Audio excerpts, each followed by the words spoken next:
Hello to all my gorgeous people out there. It's Amina over here, and if you're new to my channel, please do take a moment to subscribe and hit the bell icon so that you don't miss out on any new video that I upload. One of the main reasons why I wanted to make this video is lack of knowledge and lack of information people have when it comes to childbirth, when it comes to children, marriage, and falana dimkana. Okay, a few who approached me regarding asking about childbirth, asking about pregnancy, and everything. Yeah, pregnancy is a wonderful thing. Okay, people give you attention. You're feeling elated. Everything is wonderful. You think it's going to be great, but it's a whole different ball game when it comes to pregnancy versus taking care of a child lifelong. Okay, there are several commitments, and it's not only the exciting part about pregnancy. You should also consider your health first and foremost. Let us just start from the very beginning, okay? And I'm only going to talk, not going to do makeup, just talk, okay? Because I need serious attention over here. The main thing I feel first and foremost, once you and your partner are set, thinking, okay, we want to get married and everything, discuss upon children. Discuss your financial matters with them. Discuss your economical matters with them. Discuss how it's going to be when you have a kid and what are their viewpoints on having a kid and how are they going to support you, how you are going to go about having kids, and what are your parenting styles, what are their parenting styles. These are very important things you have to discuss pre-hand, because pregnancy is expensive, giving birth is expensive, taking care of a kid is also expensive. Your viewpoint will be, oh, poor people give birth, oh, poor people also take care of kids. That's there, but you should keep your social status also in mind and think that how you're going to go about it, okay? And it is going to be expensive regardless. People have a problem is finance. When it comes to finance, now the woman is pregnant. You need an understanding partner who can support you throughout your pregnancy and after your pregnancy till you are ready, your body is ready, physically and mentally and emotionally. Go back to work, okay? Women go through a turmoil of emotions when they give birth. First and foremost, your health has to be apt. Keep in consideration how your partner's work profile is. Supposing you're living with your parents or you're living with your in-laws, that attention from that part of family is completely different from the attention that you get from your husband. So if your husband is not physically available because of his job profile type, are you okay with that? Because there are times when you will need your husband, and if your husband is not going to be there, you're going to get frustrated, mentally stressed, and that's in turn going to affect your health as well as the baby's. Stress is not good during pregnancy, okay? Stress is not good. Taking tension is not good. You should be relaxed and calm. I know it doesn't happen all the time, but it is very important that you do that. Discuss with your partner. If his work is very difficult, as in he is most of the time out, are you okay with the fact that your partner is not going to be there available for you? And are you okay with the fact that manage things on your own? And after delivery, also consider the fact that many times your partner won't be available and there will be somebody else as a substitute, your mother or your mom-in-law or someone in the family who will take care. Are you okay with that? Consider that too. Taking care of the kid.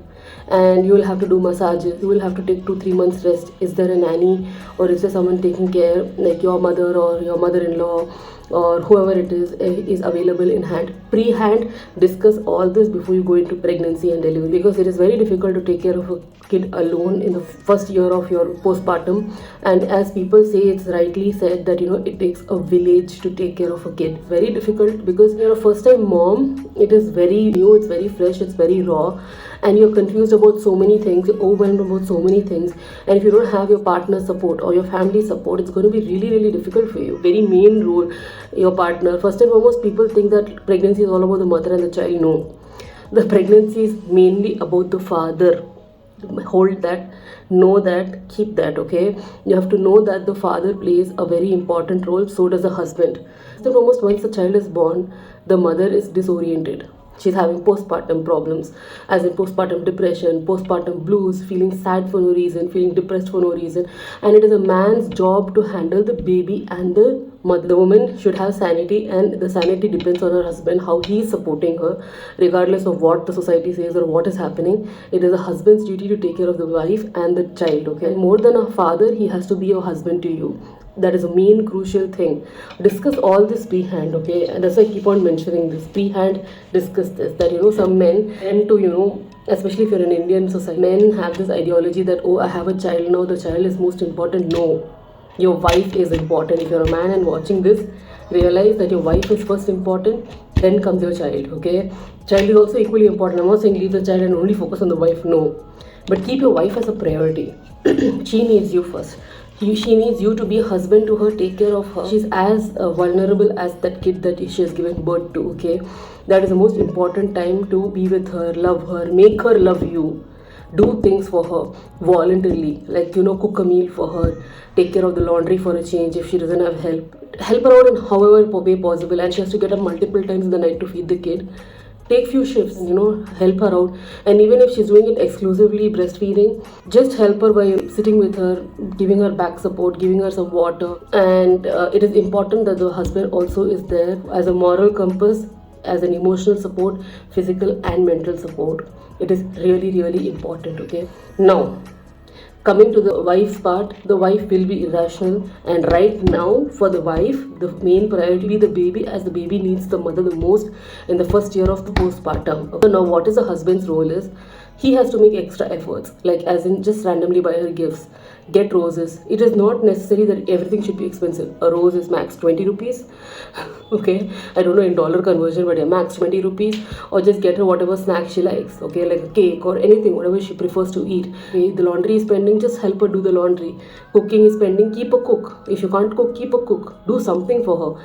Don't ask her to hire a nanny. Don't ask her to do all the jobs.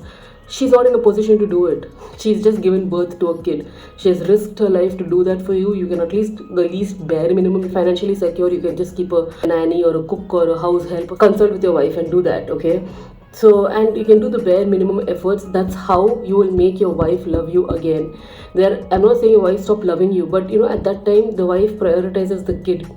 And her priority will again become you and the kid together when you make an effort towards it. If you are going to ignore her, mind your own business and think that it's a woman's job to take care of a kid and the house and everything, it's a very normal thing that, oh, she's given birth, you're going to lose her. And this relationship is going to go down the gutter. Not even kidding you. It's a man's duty to take care of the woman and her mood swings and everything. As I said, she's vulnerable. She needs you and she wants you. Into pregnancy journey, you cannot go blindly. You need to visit a gynac. Check for your partner's health, and check for your own health, and check if there are any problems and how you can go about pregnancy. Some pregnancies are unplanned, you can't do anything about it. Once you get married, it is very important that you people visit a gynac.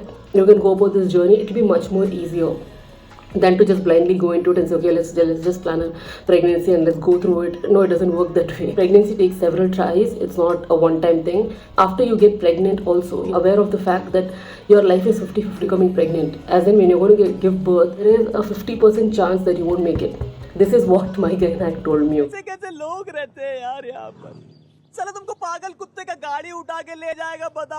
Not all pregnancies go smooth. Some may have problems, some may have complications, and like there are few women who lose their life during delivery. So go into your pregnancy knowing all this. A, your back will never be the same. B, your hair, you're going to lose different stages of your pregnancy and postpartum. And your face, you will start aging very quickly once you give birth. You'll comparatively to your old photos, you'll see, oh my god, you've aged so much, okay? Not all will be santur mommies. And losing weight after pregnancy is another big challenge over here. Many women put on a lot of weight during pregnancy, and it is very difficult for them to lose it postpartum. So are you willing to do that? Think about that too. Breastfeeding, you will have severe period cramps. It'll be there for the initial 2-3 months and it's completely normal. Make sure your partner gets some heat pads. Ask the doctor if it's okay for you to keep pads or hot water bag, and to soothe your stomach and soothe your pains. Many people ask me how it is to exclusively breastfeed and all those things. Breastfeeding is extremely difficult. To be honest, I despise that process altogether on a whole different level, because it is very frustrating, time consuming, and also it is painful, okay? Getting the baby to latch is very difficult. Some babies latch on its own. Thank God, touch wood, in Aya, my daughter latched very quickly. She had no problem at all, and my breast milk supply was very low. I had given birth to her, feeding her, but I came to know that my feed is not enough, so we had to give her formula. And my doctor had told me this, and I never knew this. I actually forgot about that point, where if you're given birth, check for your milk supply in the hospital. You can ask a nurse or a doctor to check for your milk supply. If you're a first-time mom, you won't know. Okay, if your milk supply is low, before you leave the hospital, just in case, buy a bottle of formula and a milk bottle and go home. You need that if supposing your milk supply is less, because they'll tell you to check the diaper of the baby in the first 24 hours. The baby's diaper should be full, urine. If the urine is not there, if the diaper is dry, that means baby is not getting milk. It's just sucking, but the milk is not coming. So that time you need formula, okay? And you need to go back to your doctor because they will give you medication and they'll give you like protein powders to mix with water and or milk and drink for milk supply to come back.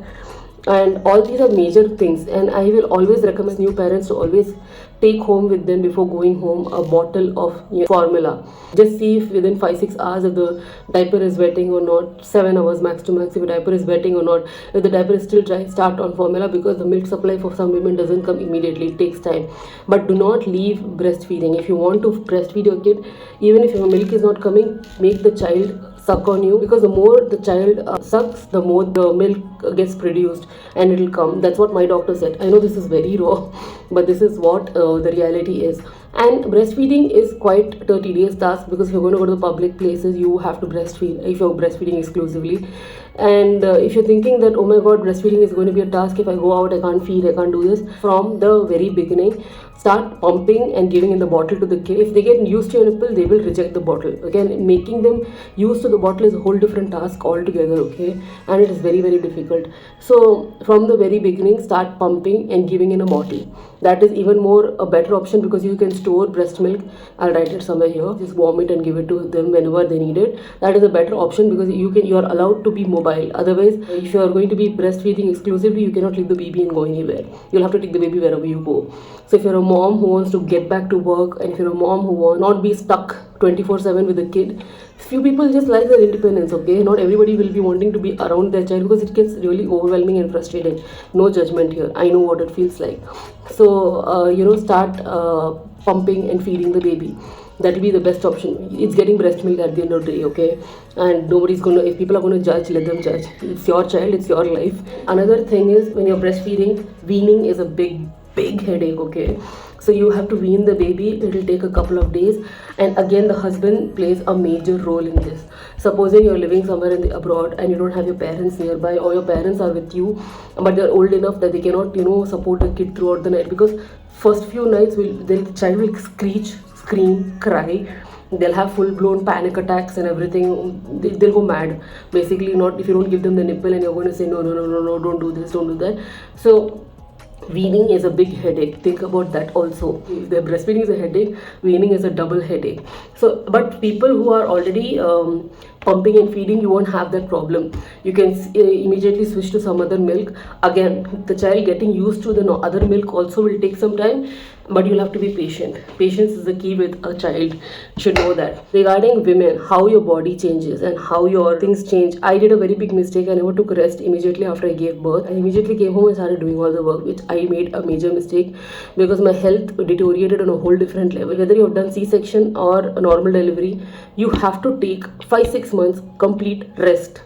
You have birthed a child, a whole goddamn human. You need rest. If your husband has not hired a nanny or a maid or a house help or anything, do it.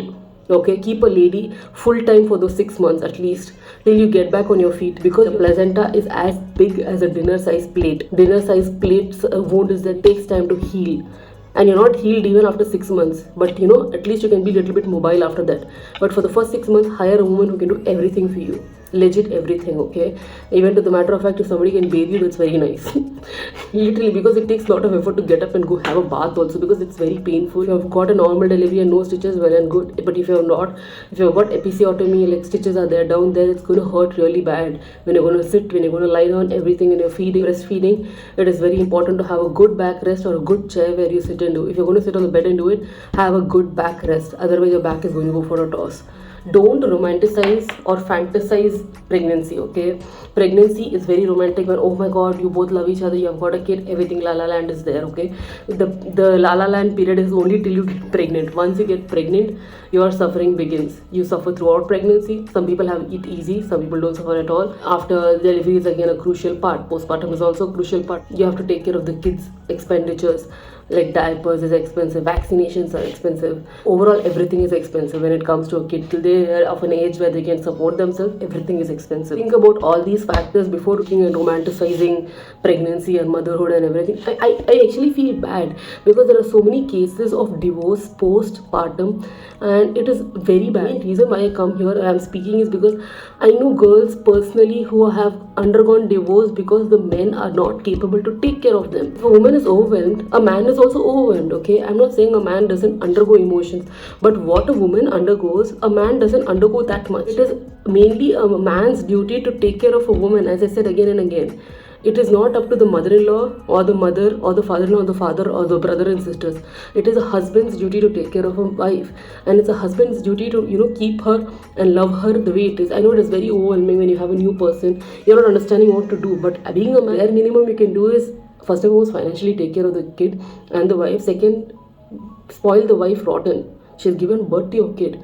Buy her gifts. Not all gifts are expensive in this world. You can just get her ice cream, for instance. You can, and yeah, by eating ice cream, the child won't get cold. Please remove this ideology from your brain. If you're breastfeeding mother and people say you're going to eat ice cream, the child is going to catch cold, it's bullshit. Okay. Second thing, you can buy roses, cards. You can keep appreciating or giving words of affirmation. Such a great job. I'm so grateful that you gave me a child.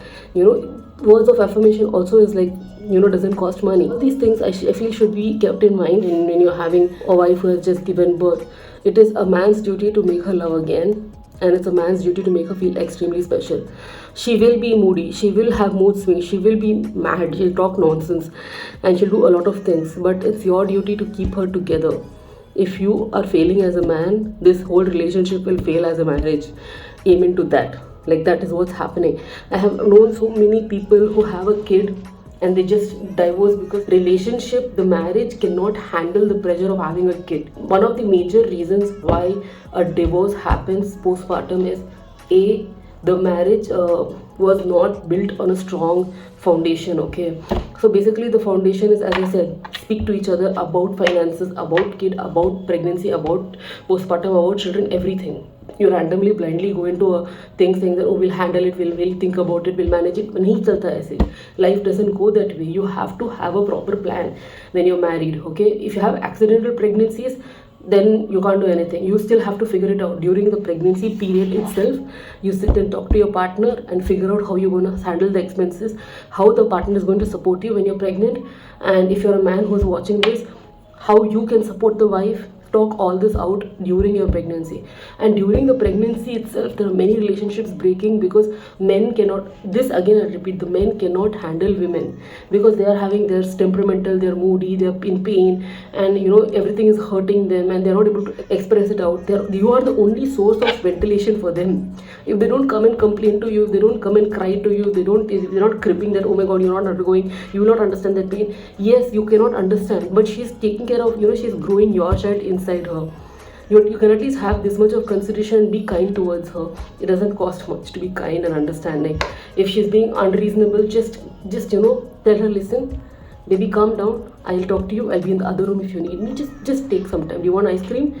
Do you want to go out for a drive? Will that make you feel better? These things don't cost much, okay? You can take her out for a drive, or if you don't have a car, book a bloody Uber and take her out for a ride. And you know, there are so many things that men can do to mend a relationship and bring a relationship together.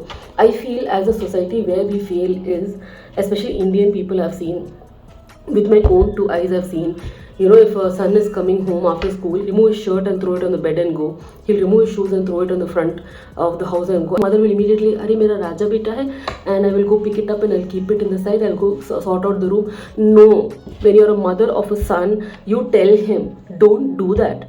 Don't do that. Keep your shoes in the shoe rack. Put your clothes, if you're not going to wear it again, put it in the wash bin. If you're going to wear it again, hang it behind the door or hang it wherever it needs to be hanged. So you know what, if you're going to correct a boy at a very ripe young age, they don't become a burden to their wife. So when they grow up, they will know, okay fine, I have to do this. So immediately when they remove their clothes, they will hang it or put it in the wash bin. They'll remove their shoes and put it. I have seen live examples, cousin brothers. My uncle used to shout at them if they threw shoes somewhere else and clothes somewhere else. So now if my brother gets up, any one of my brothers gets up, immediately they'll fold all the bed sheets and blankets and everything and fold it and keep and tuck in their bed, and also put the pillows in their places, and the bed is as if nobody slept on it. That is the training you give a child so that they don't become a burden on their wife and they don't expect their wife to be their mom for them. There are so many relationships where women are just suffering and suffering and don't say anything because they are made to believe that men are superior to them. I am sounding like a feminist, but this is a fact. What they do, we should listen to them and shut our mouth. Once a woman raises her voice and speaks saying that don't do this, why don't you just hang it, it becomes a big burden to that man. Oh my god, she's asking me to do something like that, how dare she. Because he's trained by his mom since young. Mother unconsciously, because of her love, she's so blinded, unconsciously she trains her boy to become a burden as a husband. It's as simple as that. So if you are a mother of a son, please raise them to be right at a young age. Now when it comes to girl child, we want to raise them to be empowered. We want to raise them to have a voice of their own. We don't want to raise them saying that one day you have to get married and go, you have to learn how to do household chores. Nahi, extra classes, you want to do this, you want to do that. How your education, their main goal is to be educated and have a place in the society. The main goal of a girl, don't raise your daughter to think that her main goal is to get married and go and live in a household. Nahi hota hai. Main goal of hers is to have an education, have a career and everything in life. Teach her that. And also girls to be empowered, how to stand up against people who are crushing them down, because many women in our society are just suppressed, okay, and some are out of control. So if you're seeing your daughter having rage or anger, so as for boys, if they are being very angry, they're having some sort of temper and everything, you don't get angry along with them. How dare you do that? I'll slap you, I'll kill you. That's not how you approach a child. You just make them sit down and say, listen, this is not right what you did. You are angry, I'm also angry. But did I react wrongly? No, I didn't. Be calm about situations. They learn from you. So these are few things I just wanted to put out there. If you are undergoing any sort of phase in your life wherein you feel like things are not going to work the way they're supposed to work, take help from people. There are therapists, there are marriage counselors, and when you start seeing signs early, if you're finding problems in your marriage early on, find a treatment for it. And a child is not a solution to a breaking marriage. Many people come to me and they're like, listen, I thought my marriage is failing, so that I'll have a kid and make it work. And I'm like, how exactly do you do that? कौन है ये लोग? कहाँ से आते हैं? Okay, first and foremost, okay, your marriage is failing. Instead of you going to a therapist or a marriage counselor, you think, one kid will come and make it better. Kids are the main reason of couples divorcing and going away from each other. Even the couples who you see are very happy, you go ask the woman, she'll be like, my husband is not like how he used to be before. Things change, people change. Okay, after a kid comes, marriage doesn't have a strong foundation, and you think your marriage is failing, child is not a solution to it. Please go to a marriage counselor, see if you people can mend your relationship, have a foundation. If things are going smoothly for a year or so, if it doesn't go, please don't have a kid. Don't have a kid at all. It's better to get divorced and live without a kid and happy than to have a kid, then get a divorce. It sounds very empowering, being a single mother, single father, but it is very painful also, okay? It's an emotional and mental trauma for the kid also. Why do you want to ruin a child's life? So first and foremost, sort that thing out, and please remove this from your brain that a child will come and make your marriage work. It doesn't work that way at all. Please make sure of that. Don't rush into having kids once you get married. I know it's societal pressure will be like, arey nahi, abhi you have got married, it's better you have a kid, and after you have one kid, they're like, have another kid also to become better. And no, please don't listen to these aunties, in-laws, parents, anybody. Okay, you discuss with your husband when is the right time to have a kid, right time not to have a kid, all that you discuss, financial matters. And one more thing, if you're a newly married couple, I would highly recommend you to stay separately in a separate house for first 3 years. Try and stay separately in a different household. You will learn what is emotional stability, mental stability, how you can physically be there for each other, and how you can financially support each other. So basically, for example, if you want to live with your in-laws and your husband decides, one day I'll come late, no problem, because my parents are there, they'll take care of her. He'll have that attitude, and that's not right. This is for an example I'm saying. Now if you're going to live alone and he's wanting to come late, he will think thrice. That's when he becomes emotionally mature, that my wife is waiting for me at home, she wants me, and he'll come back home to you. There's a difference. Men or women, whoever is the upper hand in the house, they become dependent on the other members of the family to take care of the spouse. That's not their job. You are the spouse, you are the partner, you come home, you start doing everything. So the first 3 years, I feel it's very important that you guys stay separate once you get married, and then figure out how life is. And after that, once you become pregnant or whatever it is, you want to go back to your family, you can do that. Then you'll have a support and all those things. But I feel it is very important for a couple to live alone, to nurture the relationship, have privacy, give that time to bond. When you're going to live in a joint family, you will never have that independence. Anything, your family will definitely interfere. If you're going to fight, you're like, oh my god, why are you fighting? Is everything fine? You don't need anybody's interference in the first 3 years. That's how you learn how to be a partner to your partner, a spouse to your spouse, and how you'll have emotional maturity, mental maturity. Everything will come once you live alone. And even if you're living alone, make sure you communicate to your partner and say, listen, even if there are 10 people in this house, I still want to be with you. Please come back home early. State what you want and how things should go. You have to set some rules and boundaries and things in a relationship and a marriage. Marriage is not a fling. Oh yeah, chalega jaise chalna chalne do. There are certain things, your expectations from a marriage. There are certain expectations a man has from a marriage. You guys need to sit and talk out before you get married, so that after marriage it goes like a smooth sailing boat.